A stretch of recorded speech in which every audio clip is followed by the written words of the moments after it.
Hello student, कैसे हैं आप। नेक्सस एजुकेशन पॉइंट में आपका स्वागत है। आज हम बात करने वाले हैं एमपीएससी 006 शांति और संघर्ष अध्ययन इग्नू यूनिवर्सिटी।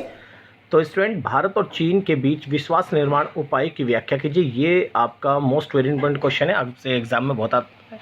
चलिए शुरू करते हैं। भारत और चीन के बीच जो विश्वास निर्माण के उपाय किए गए ताकि भारत और चीन के बीच में संबंध अच्छे रहें, तो उसके ऊपर हम चर्चा करेंगे। चलिए शुरू करते हैं। भारत और चीन संबंधों में विश्वास निर्माण उपाय के विकास की रूपरेखा प्रस्तुत करने के लिए दो पक्षों के प्रयासों को दो चरणों में बांटा गया है। तो प्राचीन काल से अगर हम देखा जाए, समय समय भारत और चीन के संबंधों में सुधार की वजह से और एक दूसरा देश एक दूसरे पर विश्वास कर सके, इसलिए समय समय पर बहुत ही प्रयास किए गए।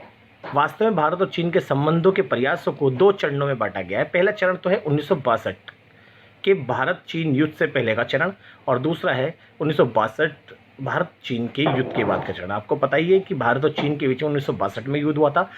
एक तो हमारा चरण है 1962 का जो युद्ध हुआ था उससे पहले भारत और चीन के प्रयास, और एक है 1962 के बाद भारत और चीन के संबंधों में सुधार के प्रयास के बारे में बात करेंगे। देखिए, इस प्रकार जब दो एशियाई महाशक्ति शीत में फंस गई थी, तो उस दौरान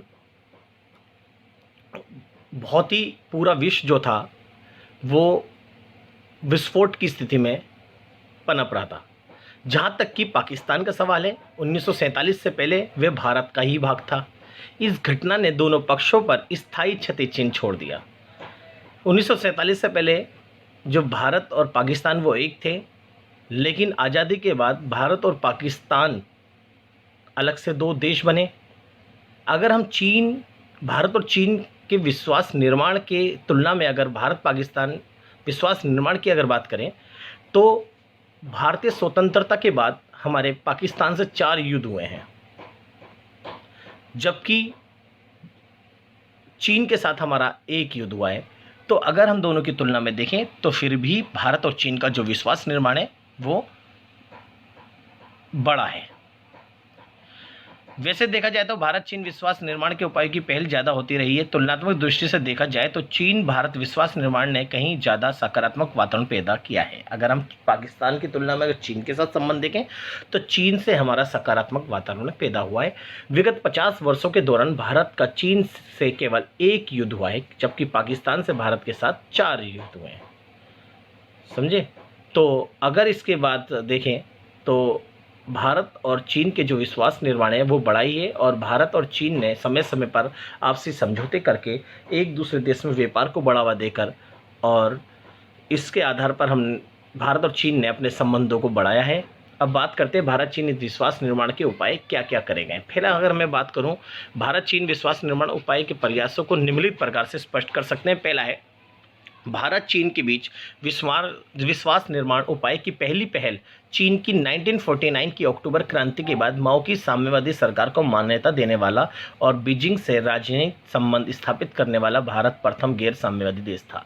तो भारत और चीन की अगर विश्वास की अगर हम बात करें तो जब 1949 में जब चीन में अक्टूबर क्रांति हुई थी, उस अक्टूबर क्रांति के बाद 1949 में माओ के नेतृत्व में जब साम्यवादी सरकार हो गई, तो उस साम्यवादी सरकार को मान्यता देने का प्रश्न उठा। तो भारत ने यूएनओ में इस चीन की साम्यवादी सरकार को मान्यता देने का समर्थन किया, और साथ ही साथ में बीजिंग से राजनीतिक संबंध स्थापित करने वाला भारत भी पहला गैर साम्यवादी देश बना।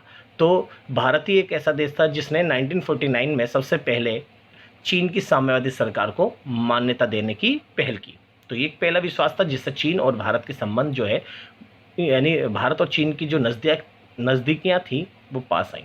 तो नेक्स्ट है, भारत ने अमेरिका से नकारात्मक संकेत मिलने के बाद भी भारत ने संयुक्त राष्ट्र संघ की सुरक्षा परिषद में चीन की स्थायी सदस्यता का समर्थन किया। तो आपको जैसा पता है कि 1949 में जब चीन में साम्यवादी सरकार आ गई थी और इस दौरान शीत युद्ध भी चला था, तो सोवियत संघ चीन को इस दौरान सुरक्षा परिषद की स्थायी सदस्यता दिलवाना चाहता था, लेकिन अमेरिका ने इसका घोर विरोध किया था।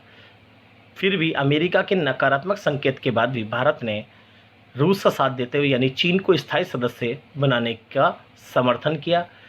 तो ये भारत और चीन की जो नज़दीकियाँ थी, यहाँ से भी शुरुआत हुई। थर्ड पॉइंट है, तत्कालीन प्रधानमंत्री राजीव गांधी ने चीन के दौरे पर राजनीतिक संबंध प्रयास किए। इसके पश्चात भारत चीन के नेताओं ने दौरे का दौर आरंभ किया।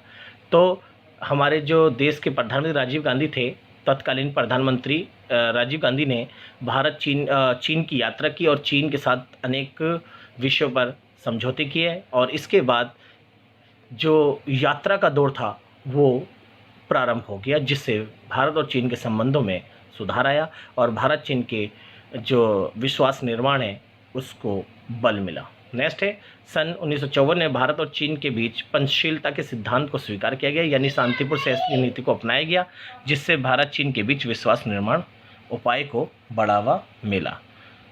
अब बात करते हैं बच्चों, भारत चीन विश्वास निर्माण उपाय के लिए विभिन्न समझौते जो किए गए थे। तो पहला विश्वास निर्माण का उपाय समझौता जो था वो था 1993 में। 7 सितंबर 1993 को बीजिंग यानी चीन में प्रधानमंत्री नरसिम्हा राव और चीनी प्रधानमंत्री ली फंग के मध्य एक समझौता हुआ। वास्तविक निर्माण रेखा के साथ शांति बनाए रखने पर समझौता को दो एशियाई देशों के मध्य किसी तीसरे पक्ष की किसी प्रकार की मध्यस्थता के बिना ऐसा पहला प्रमुख परंपरागत अस्त्र नियंत्रण समझौता माना गया। इस समझौते में 8 अनुच्छेदों का वर्णन किया गया। तो ये पहला जो समझौता था सैनिक, ये बिना किसी के सहयोग से भारत और चीन ने बीजिंग में एक समझौता किया था, वो था 1993 में। नेक्स्ट है दूसरा विश्वास निर्माण उपाय समझौता। तो 12 अनुच्छेदों का समझौता है, जिसमें विश्वास निर्माण उपाय पर इस करार पर राष्ट्रपति जियांग जेमिन ने अपनी नवंबर 1996 में नई दिल्ली यानी भारत की यात्रा के दौरान हस्ताक्षर किए थे। इसे भी अद्वितीय और प्रमुख रूप से स्वीकार किया गया, यानी पहला और दूसरा समझौता था, ये भारत चीन विश्वास निर्माण के उपाय का महत्वपूर्ण समझौते थे। इसके बाद भारत और चीन ने व्यापार के क्षेत्र में विश्वास निर्माण का उपाय अपनाया और व्यापार के आधार पर अगर हम देखें कि व्यापार अब भारत का विश्वास निर्माण सर्वाधिक स्पष्ट प्रतीक बन गया है। इससे भारत अपने शत्रुओं के साथ विश्वास के प्रभावी निर्माण करने की एक सर्वाधिक स्वीकार्य उपलब्धि के रूप में देखा जा सकता है। तो भारत और चीन के साथ खुल के व्यापार होता है, अंतर्राष्ट्रीय स्तर पर व्यापार होता है, जिससे हमारे नज़दीकियाँ बढ़ी। तो बच्चों ये जो टॉपिक था भारत चीन विश्वास निर्माण उपाय के ऊपर टॉपिक था, ये मोस्ट इम्पोर्टेंट है। इसे बहुत अच्छी तरह तैयार कर लीजिएगा, आपके एग्ज़ाम में 100% आने की संभावना है। अगर आप हमारे चैनल पर नए हैं तो हमारे चैनल को सब्सक्राइब करें, लाइक कमेंट शेयर करना ना भूलें।